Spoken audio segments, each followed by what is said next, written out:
Hello friends, आपका स्वागत है मेरे YouTube channel DC online biology में। आज का जो हमारा टॉपिक है वो है जीवो में जनन। इंग्लिश में बोलेंगे रिप्रोडक्शन इन ऑर्गेनिज्म। ठीक है, आज हम जीवों में जनन के बारे में पढ़ेंगे, रिप्रोडक्शन के बारे में।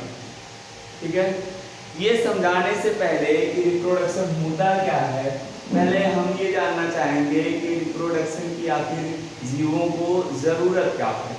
ठीक है, कोई भी जीव रिप्रोडक्शन क्यों करता है।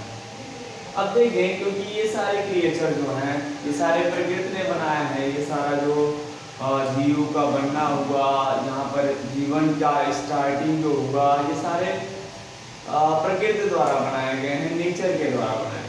तो नेचर ने जिन प्रवस्थाओं को रखा है, उसके पीछे जितनी भी घटनाएं होनी हैं, उसके पीछे कोई ना कोई वजह होती है। ठीक है, कोई ना कोई वजह होती है हर घटना के पीछे। तो यहाँ पर अगर जीवों में जनन हो रहा होगा तो इसके पीछे कोई ना कोई वजह होगी। देखें, ये वजह क्या होती है जिसकी वजह से जीवों में जनन देखने को मिलता है, जीवों में रिप्रोडक्शन देखने को मिलता है। देखें, होता क्या है कि हमारा जो इकोसिस्टम है, पारिस्थितिक तंत्र है, वहाँ पर हर एक जीव का, हर एक जीव जाति का अपना इम्पोर्टेंस है, अपना महत्व है। ये जो इकोसिस्टम आपका पारिस्थितिक तंत्र है, ये हर जीव के द्वारा बैलेंस किया हुआ है। जैसे आप लोग सोचें कि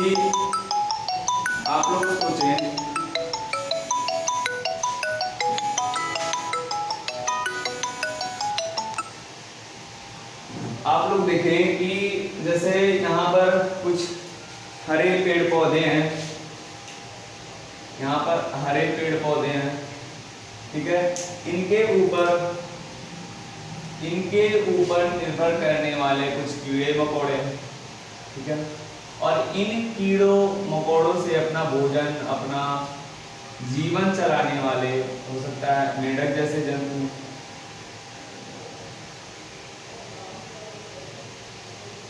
ठीक है, मेंढक जैसे जंतु, हो सकता है मेंढक को खाने वाला स्नेक। ठीक है, अब यहाँ पर देखें, ये जो आपका पारिस्थितिक तंत्र है, ये जो आपका इकोसिस्टम है, ये हर जीव के द्वारा एक तरह से बैलेंस क्रम में है। यहाँ पर ढेर सारे पेड़ पौधे हैं जो कि अपना भोजन स्वयं बनाते हैं, ये अपना भोजन बनाते हैं, और बाकी जो विषम कोशी हैं, जो अपना भोजन स्वयं नहीं बना सकते, वो भोजन के लिए उस पर निर्भर रहते हैं।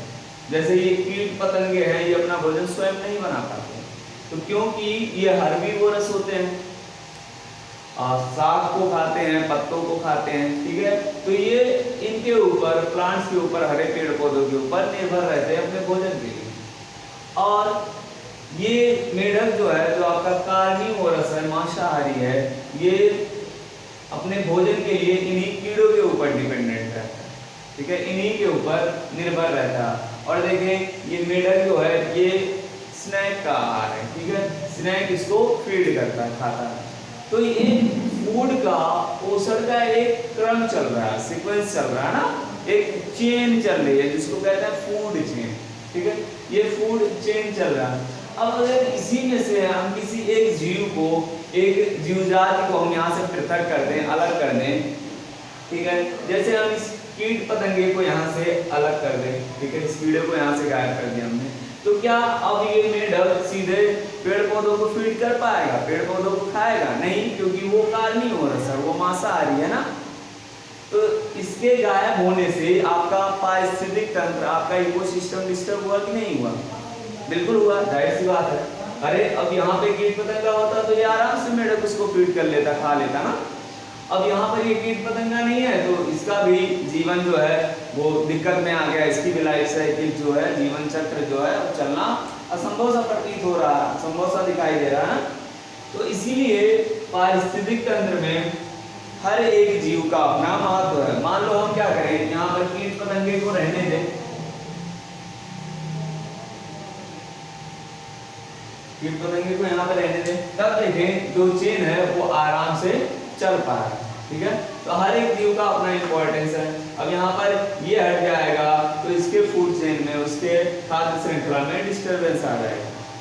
ठीक है, तो ऐसा है कि नेचर ने इनको जनन के लिए जनन के योग्य इसलिए बनाया क्योंकि हर एक जीव का इस पृथ्वी पर होना, इस इकोसिस्टम में होना बहुत जरूरी है। अगर एक जीव दूसरे को खाएगा नहीं तो इनका फूड चेन नहीं चल पाएगा, और क्योंकि हर कोई हर किसी को खा रहा है तो उनका उत्पन्न होना भी तो जरूरी है। जैसे अब मान लो ये मेढक सारे इनको खा रहे हैं, कीट पतंगों को खा रहे हैं, अब खाते ही चले जाएं तो इस इकोसिस्टम से सारे कीट पतंगे गायब हो जाएंगे। ठीक है, तो कीट पतंगों को अपनी संख्या बनाए रखने के लिए, इकोसिस्टम में अपनी उपस्थिति बनाए रखने के लिए कोई ना कोई ऐसा प्रक्रम करना पड़ेगा, कोई ना कोई ऐसी क्रिया करनी पड़ेगी जिससे कि उनकी संख्या यहाँ पर बनी रहे और इकोसिस्टम जो है हमारा वो संतुलित रूप में बना रहे। अरे अब इसकी संख्या अगर घट जाएगी, कम हो जाएगी, ये यहाँ से गायब हो जाएगा तो इकोसिस्टम हमारा डिस्टर्ब हो जाएगा। इसीलिए हर जीव को अपनी संख्या जो है वो मेंटेन करनी होती है, बना के रखनी होती है, और अपनी संख्या को मेंटेन करने के लिए एक क्रिया करता है हर एक जीव, जिसको नाम देते हैं जनन, या इंग्लिश में कहते हैं रिप्रोडक्शन। अब देखें रिप्रोडक्शन होता क्या है, रिप्रोडक्शन को परिभाषित कैसे हम लोग कर पाए। देखें आप लोग, रिप्रोडक्शन जो होता है, जनन जो होता है, उसको अगर आपको परिभाषा देना है, बताना है, किसी को समझाना है तो आप लोग सिंपल शब्दों में, सरल भाषा में बता सकते हैं कि किसी भी जीव के द्वारा, किसी भी जीव कहने से ये पता चल पा रहा है कि वो पौधा हो सकता है या जंतु हो सकता है। ठीक है, लेकिन उसमें जीवन है। जीव कहने से एक बात का तो तय हो गया कि वो जीव है, मतलब उसमें जीवन है। ठीक है, ये जो प्रावस्था है, ये जो प्रक्रिया है, ये सिर्फ जीवों में, सजीवों में देखने को मिलती है। ठीक है, अब देखें जो यहाँ पर जीव होता है वो अपने ही जैसी संतान को उत्पन्न करता है। ठीक है, ये रिप्रोडक्शन ऐसी प्रक्रिया है जिसमें जीव अपने ही जैसी संतान को उत्पन्न करता है, अपना फोटोकॉपी बनाता है, अपने ही जैसी संतान को बनाता है। या पेड़ पौधे हैं तो अपने ही जैसे पेड़ पौधे को जन्म देंगे, जैसे कुत्ता, जो कुतिया है, डॉगी, ठीक है, वो क्या करती है, पिल्ले को जन्म देती है, पप्पी को जन्म देती है। आप देखें तो बिल्ली जो होती है वो छोटे बिल्ली को, बेबी कैट को जन्म देती है। ठीक है, ह्यूमन बींग्स में देख लो, जो फीमेल होती है, फीमेल जो ह्यूमन है, ठीक है, औरत है, वो क्या करती हैं, छोटे बच्चे को जन्म देती हैं, छोटे बेबी को जन्म देती हैं। तो यहाँ पर जितने भी जीव हैं वो सब अपनी फोटोकॉपी बनाते हैं और अपनी ही जैसी संतान को उत्पन्न करना ही कहलाता है रिप्रोडक्शन या जनन।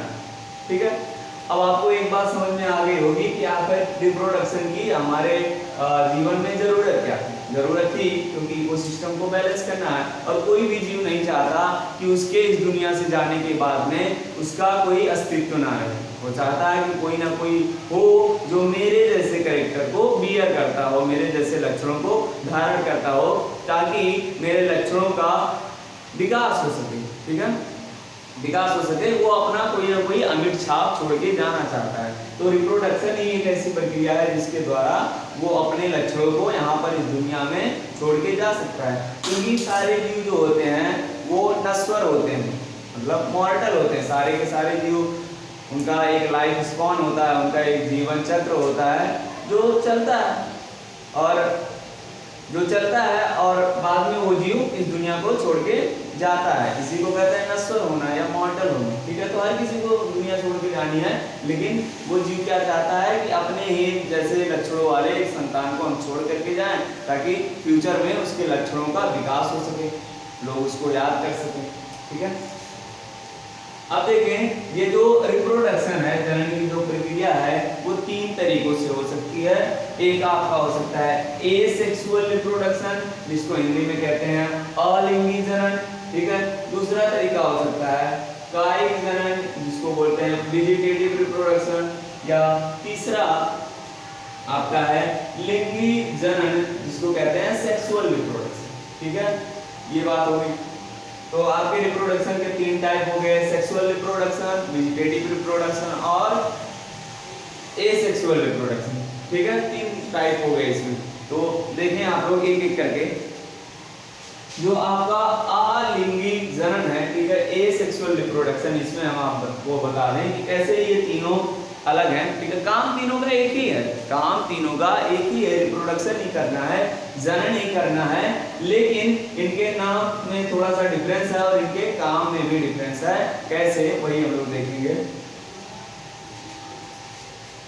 अलिंगी जनन, अगर शब्दों पे आप जाएं तो आपको पता चल पाएगा। आ का मतलब नहीं, लिंगी मतलब लिंग से है, ठीक है, सेक्सुअल ऑर्गन से है, ठीक है, और जनन का मतलब रिप्रोडक्शन। इसका यह मतलब हो गया अलिंगी जनन में, एसेक्सुअल रिप्रोडक्शन में किसी भी प्रकार का जनन तंत्र या किसी टाइप के, चाहे वो फीमेल वाला हो या मेल वाला हो, किसी भी प्रकार का अंग तंत्र हिस्सा नहीं लेता।